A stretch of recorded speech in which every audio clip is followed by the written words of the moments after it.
If you're an entrepreneur and specifically you have an agency or some sort of service business where you're taking meetings with clients and trying to sell them on your services, you're going to want to listen to this video because I personally own an agency. And whenever I discovered these two principles that I'm about to discuss, it really allowed us to make a lot of money. And I have no doubts that if you follow what I discuss, it will allow you to make a lot of money in your own business as well. Now, I started my agency about 2 years ago. I bought a bunch of courses, I read a bunch of sales books, and while all this was great and it all helped, and I was even able to occasionally close some clients, it wasn't really until I discovered universally in every single sales call, regardless of the business's situation that you're discussing, regardless of how they're performing, regardless of the industry, even, there are really two underlying principles that universally in almost any sales situation will allow you to close a client if they are qualified for your service. Now, I want to get right into this and just discuss the two principles and what they are. And that would be the framework that you use to discuss the conversation you're having within your sales call, and your positioning, the way you position your service, the way you position your business. And we'll get into each of these a lot more specifically. Now, before we discuss both of these more specifically, I want to just remind you of what the goal of a successful strategy session is in the first place. Now, this is regardless of what you are trying to sell. And that is to convince the prospect that you can bridge the gap between their current and their desired states. Now, a lot of business owners and entrepreneurs who are new to the game, they really kind of confuse the purpose of a sales call in the first place. A lot of entrepreneurs, they'll view a sales call as an opportunity to get money. And because of this, the person that they're on the phone with cannot kind of sense the desperation on their end. So you just want to always have a sense of abundance. You always want to have an abundance mindset. And you can't really care if you don't close the client that you're discussing with on that call, because you know in the back of your mind that there will be tons of other sales calls that you can actually close clients on. Because if you have any sort of desperation in your mind, it's going to leak out on the call, and subconsciously they're going to be able to pick up on this. So you want to always have an abundance mindset, and just remind yourself that a sales call is not about you manipulating or using tactics to get the other person's money. It's solely to figure out if you can actually help the person you're discussing with. And the way you do this is by bridging them from where they are currently to where they want to be. And I just wanted to remind you this because I feel like a lot of people will mess up their sales calls and not be able to close clients simply because they don't understand that it's this simple. It's just taking your client from where they are to where they want to be. And if you can do that, then if they're qualified, there's really no reason why you shouldn't be able to close a client. Now, let's get into the framework. Now, discovering this aspect of sales calls really allowed us to completely level up our sales calls and the rate at which we were closing clients. And how most agency owners and most entrepreneurs in general frame their sales calls is they'll sort of frame it as a sales pitch. So they'll use the majority of it to kind of pitch why their service is better than their competitors, why their service has so many benefits, and they'll basically use it as an argument for why you should go with them. In addition to that, a lot of business owners will also use a script. Now, I just want to say right off the bat, never use a script. And there are several reasons why. Now, let's get into some of the problems with having a script. First of all, it's going to sound rehearsed, and it's not going to sound as if you are as passionate as you really are.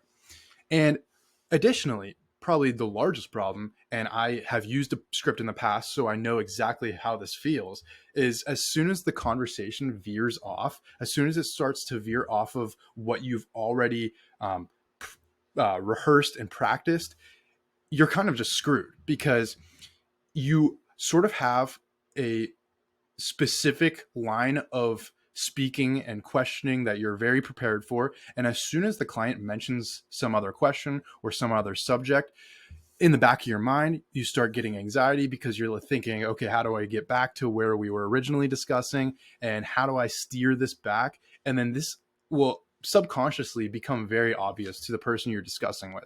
So that's just another problem with the script. And finally, it just doesn't flow. That's why the best situation, instead of using a script, is to use a framework for the entire call. And this leads to the first principle that I was discussing.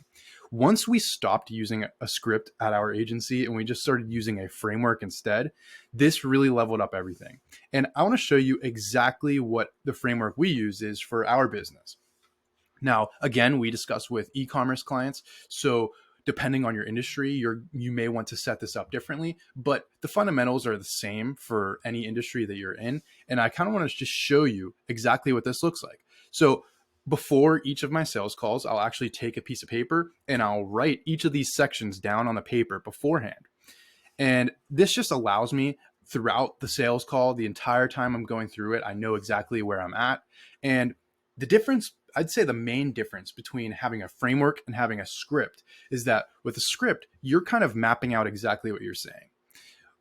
The difference is when you use a framework, you have general subjects of conversation, but within those general subjects of conversation, the conversation can go anywhere.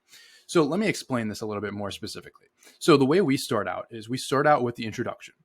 And this is very simple. It's just small talk, getting to know the prospect that you're talking to.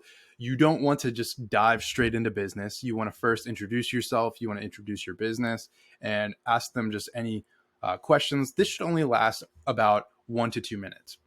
The other thing that I think is important for the introduction is having a roadmap of where the call is going to go. Now, this does two things. First, it allows your client to know exactly what the conversation is going to look like, so there's no surprises. And also, it dictates from the very beginning that you are going to be the one that's leading the entire conversation. And I feel like one common error with a lot of business owners on their sales calls is they will kind of allow the prospect to take charge. And this automatically undermines the authority that you have within your specific business or niche. So just right off the beginning, this is going to show that you are the one that's going to be leading the call subconsciously.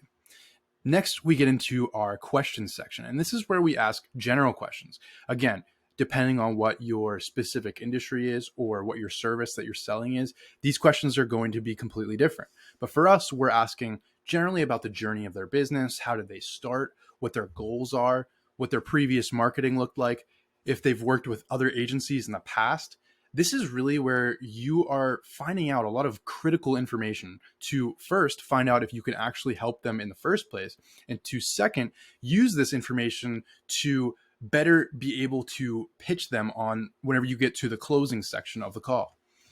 Now, the main goal of this entire section is going to be to find out what their desired state is and what their current state is, in addition to discovering what their pain points are.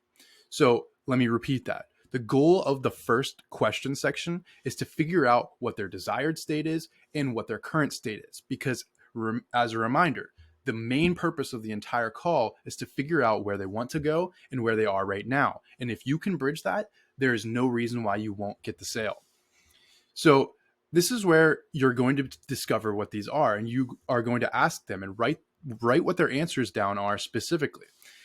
And then again, it's also important to have their pain points. Ask them what is troubling them with their current business, what problems keep them up at night. And you want to write these down again because you're going to be coming back to this whenever you get to the close. After we get out of the questions section for general questions, we get down to the numbers. This is a separate question or a separate section of the framework. And this is, again, we write all these questions down before we actually get into the call. So that way we know exactly what to ask. And this is really going to be where you ask about their numbers. What's their revenue? What are their margins? Again, this is going to be different depending on what business you have. But for us, we're pitching to e-commerce clients, and generally every business that we discuss with, we want to know the same numbers. So this really allows us to simplify things. And for every business that we discuss, we know what questions to ask.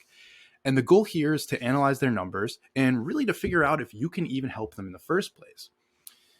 Then we get to the close. Now, when we get to the close, we do something very specific. So first, we explain our service. We thank them for answering all of our questions. And whenever we get to the close, this is where we specifically connect to each of their pain points. Remember in the earlier section when you ask them what their pain points are, what keeps them up at night, what bothers them about their business, why are they even on the call with you in the first place? Whenever you assess what these are, you use the close to specifically connect to each of these pain points and to allow them to know that you are specifically able to take them to where they want to get. And this is just generally our framework. It's very simple, but it's very effective. And this is a lot more effective than having a script where you're kind of going down the line saying exactly what you want to, or exactly the same thing for every call. Because we've been on so many sales calls at this point, a lot of what we say is sort of the same because we're just used to what to say in that situation, and we are commonly hear the same objections. But the framework allows us a lot more versatility. It allows for a lot more variation in the conversation. So if something starts veering off, we know as long as we're in that general area of conversation, there's nothing to worry about. So that would be the first principle, is to have a framework instead of a script. And the second principle is going to be positioning. So positioning is incredibly important, the way that you position yourself and your service. And the reason why this is because you want to establish yourself as a very luxury service. You want to establish yourself as an expert, and you want to establish yourself as exclusive. Now, this may sound counterintuitive, but the goal of this principle is to have the business be pitching themselves to you. Now, let me repeat this. Rather than you pitching to the business, you want the business to be pitching their business to you. Now, your prospect should be so sold on your offer as the solution to their problems that they should be begging you to work with them, as opposed to vice versa. Now, there's several ways you can do this. And the first is subconsciously. So subconsciously, throughout the entire call, we are making subtle comments to kind of elevate our position subconsciously in their mind. So I'll make specific comments like, I'll reference other clients that we've worked with. I'll reference that we only work with certain businesses that meet certain requirements. This is something specifically I say whenever we get to the close. I'll say, we are only looking to work with businesses that meet these three specific requirements. One, they have a unique selling point. They have to stand apart from their market. And I'll even ask the business, what separates you from the rest of your competitors? Why do you think that you should be able to work with us?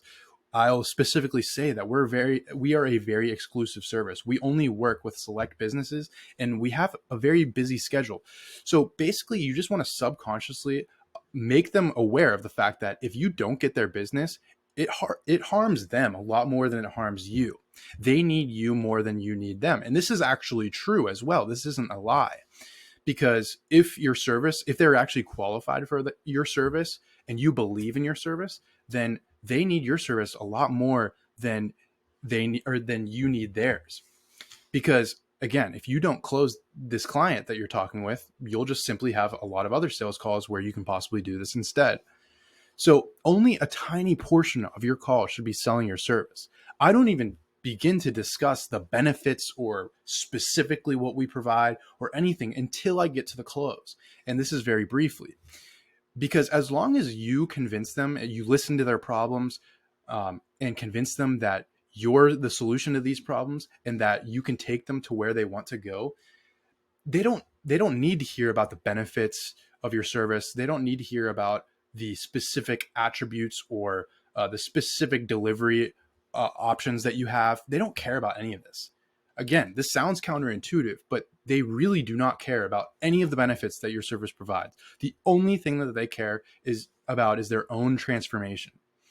Now, again, just to repeat, you want to create a subconscious desire within the prospect's mind that first, you're hard to work with, and so that you are almost doing them a favor by working with their business.